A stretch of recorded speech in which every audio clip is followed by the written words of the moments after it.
Hey, what's going on everyone? Welcome back to my anime review series, and today I'll be reviewing DanDaDan. Since the first season of DanDaDan just recently finished, I figured now would be a great time to do a review for it. Ever since the release of DanDaDan in October of this year, it quickly exploded in popularity, making itself one of the biggest shows of the year. Now, to quickly give a summary of DanDaDan, it follows the story of Momo and Okarun. Okarun believes in aliens but doesn't believe in ghosts, and Momo believes in ghosts but doesn't believe in aliens. In order to prove to one another that both aliens and ghosts do exist, Okarun sends Momo to a hot spot where aliens are supposed to appear, and Momo sends Okarun to a tunnel where there's supposed to be a ghost. To Momo's surprise, she meets aliens and they end up abducting her. And to Okarun's surprise, he ends up meeting the ghost in the tunnel, and the ghost ends up possessing him. From this point on, this is the beginning of the adventures we'll see Momo and Okarun go on throughout the rest of the series. Continuing on with the rest of my review, there will definitely be spoilers throughout the video, so if you don't want to see the spoilers, feel free to skip to the timestamp on screen in order to avoid the spoilers and see my rating for DanDaDan. I'll start by discussing the things I liked about DanDaDan. First things first, definitely the characters. I think Momo and Okarun are great main characters, along with the side characters that are introduced as well, such as Turbo Granny and Granny Psycho. They're also great characters. The next two that are introduced, first up is Arya. We are introduced to her, I believe, pretty early on. She ends up kind of getting a crush on Okarun, and as we know, Okarun and Momo kind of have a thing for each other, even though neither of them really say anything about it to each other. They won't admit it. So Arya kind of gets in the way of that. At first she comes off as really unlikable, but as time goes on, and as I'll discuss in a little bit, we do see her become more of a likable character overall. And then a bit later on in the series, we're introduced to a character named Gigi, who is Momo's childhood friend and who she first had a crush on. So again, it's another character that's kind of getting in the way of Okarun and Momo's relationship. So, he kind of comes off as a little unlikable at first, but again, as time goes on, we kind of just see really as a character, he's, still very interesting, even if you don't want him to interfere. I think he's still a great character, and overall, I think, all of the characters are likable. The next thing that I really liked about DanDaDan is definitely the animation style. I don't really have too much to say. I don't know the best way to describe it, but it just has a nice feel to it, a nice look. And generally it's one of my favorite kind of animation styles I've seen out of any of the shows I've watched, and definitely is something I look forward to seeing more of. Another thing I really like about DanDaDan is its great mix of action, comedy, and romance. We see quite a bit of, all three. There's some great fight scenes in DanDaDan, which I really like, and, there's quite a few funny moments throughout the series as well. It's kind of hard to pick out some just off the top of my head, but you just see them as you're watching. It's just kind of, nothing hysterically funny, but it's just got good moments throughout it. And as for the romance, obviously we have the relationship between Momo and Okarun, as I mentioned earlier, and then we kind of have the two characters in Arya and Gigi who come off as they're kind of interrupting the relationship. So it's kind of hard to want to like Arya and Gigi at first, but the way they get built up as characters is really great, and I think they have really good relationship dynamic going on between Momo and Okarun at the moment, and I think it'll be great to see it develop more. And also I do definitely want to see some more fight scenes, which I think we'll have coming up soon with the way season 1 ended. Kind of cut off in a weird spot, which I'll talk about later, but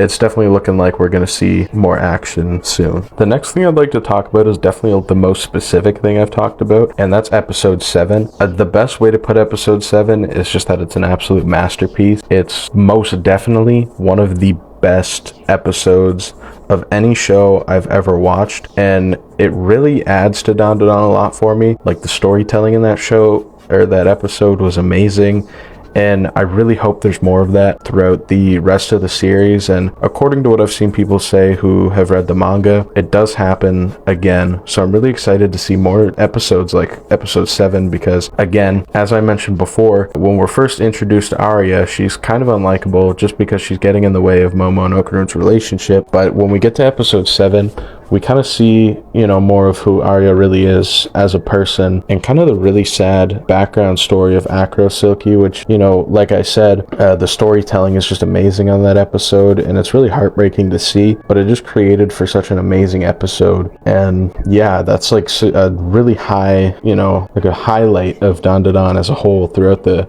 12 episodes in the first season. Episode 7 definitely stood out as the best in my opinion, and really is, I think a huge key piece as to why DanDaDan is just such a great show, because it already brings out so many different, emotions. And, as I mentioned before, like you see action, and there's like, comedic moments and, kind of romantic moments as well. And then we have these other, deep dives into these stories of a ghost, and it's really sad, honestly. It's one of the best stories I've seen, kind of, because it's not a direct, plot. Like, the show revolves around a more kind of goofy purpose of trying to get Okaroon's balls back after he lost them in the incident with Turbo Granny. But then we're hit with this episode, and it's just like a sub story inside of the story, and it's just amazing, and I think it's really great. And that's one thing DanDaDan really does well, is kind of having each episode has its own little like kind of sub story involving the main plot of the story, and I think that's what keeps it interesting on a show or an episode to episode basis as a show.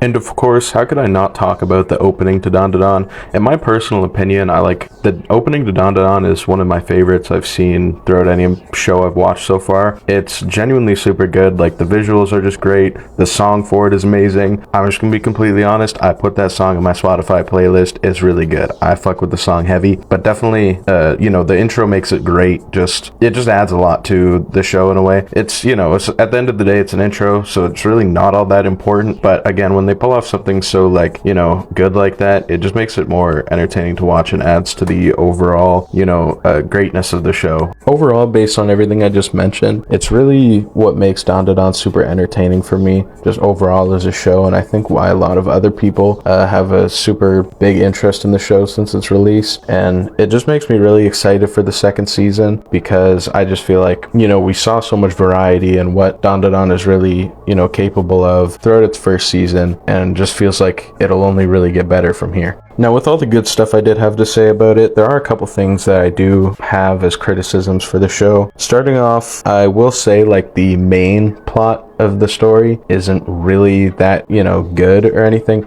Not that it's bad. I don't think there's anything wrong with it. Like I mentioned, it's kind of like it's a bit of a goofy storyline trying to get Okaroon's balls back. But, there's nothing that necessarily engaging about the main story itself. It's, as I mentioned before, the kind of sub-stories that come along with each episode and kind of trail it along and bring it all together and tie it into the main plot. That's what makes the story great. But just kind of as a whole, it's nothing super special. That's just like the only criticism I have of it. The next kind of criticism I have of the show, although it's not necessarily my personal criticism, it's just definitely something I've seen talked about a lot. When I first found DanDaDan, and like before I started watching it, I was introduced to it through Instagram just because I saw it on my like reels and stuff, and it looked interesting, so I decided to watch it. But a common theme I saw kind of in the comments of these videos and whatnot, and just as it's gone on, as I've seen more posts about it, is definitely like the scenes that we see in episode 1 specifically is the big one, where Momo, when she got abducted by the aliens, they did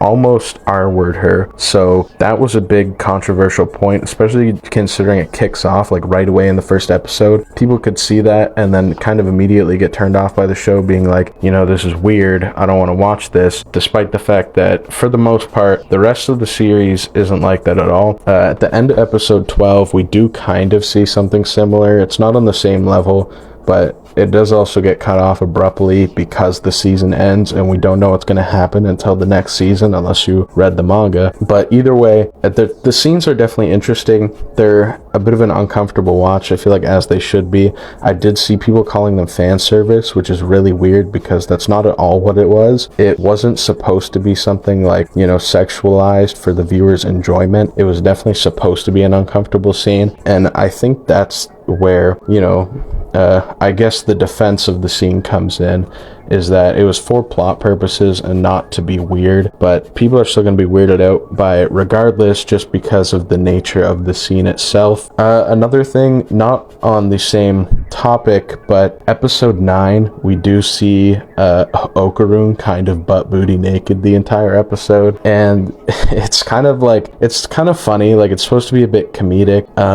but you know, again, it does kind of make some people uncomfortable. So although this isn't necessarily my criticism, I can definitely see why people get a bit upset with the show over it, or don't continue watching it because of these moments. It can be a little weird and uncomfortable to watch, which again, I don't think there's anything wrong with, but I also think to some degree the criticism for it is unfair.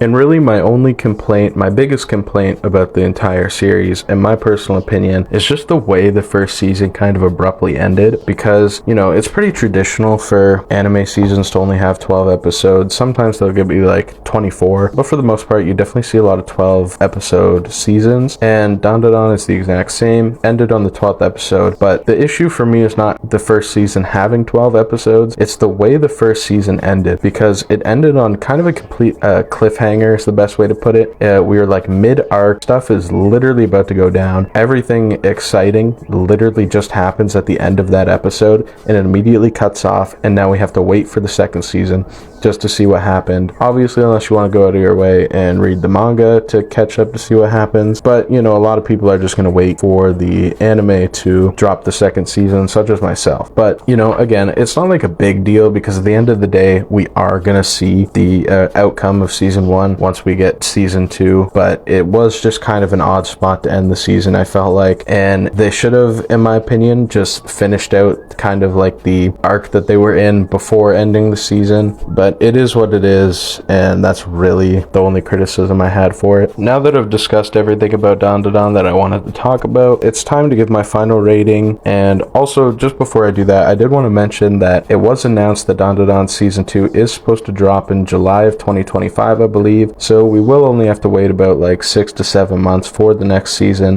which is really good. Luckily, we don't have to wait years, and it's already on its way. I am excited for that. But moving on to the rating, I'd probably give DanDaDan at the moment an 8.9 out of 10. I do think it'll improve as, you know, we get more episodes for it, but at the moment I would sit it at an 8.9, just because I feel like it had some spots it could definitely improve in, but overall was definitely enjoyable to watch throughout the entire series. Thank you for watching my DanDaDan review. If you enjoyed, please do leave a like and consider subscribing to my channel.